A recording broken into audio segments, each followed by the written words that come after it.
বাংলাদেশের দীর্ঘ পার্লামেন্ট হবে, বাংলাদেশে ন্যায়পাল হবে, বাংলাদেশে মানুষের জন্য নির্বাচনে এমন আইন হবে যাতে কেউ ভোট আমাদের আশা হলো আপনারা ভোট দিতে আসবেন, ভোট দেবেন, যাকে ইচ্ছে তাকে দেবেন।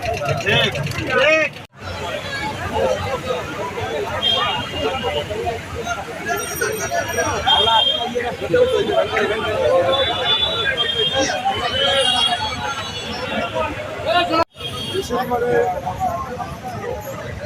আগে পরে ডিসেম্বরের মধ্যেই আমরা মনে করি আমাদের নির্বাচনের রূপটা চলে আসবে এবং আমরা বিশ্বাস করি বাংলাদেশে অনেকেই চিন্তা করেন যে আগামী নির্বাচনের ভোটের ঘটার জন্য বিভিন্ন চক্রান্ত করেন, কোনো চক্রান্তে জনগণ শুনবে না।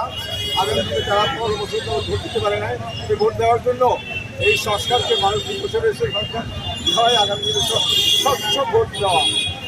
ভোটের যাওয়ার পথে কোনো প্রতিবন্ধকতা নাই, ভোট নিয়ে কোনো কাজটি কোনো হইচই করার সময় নেই।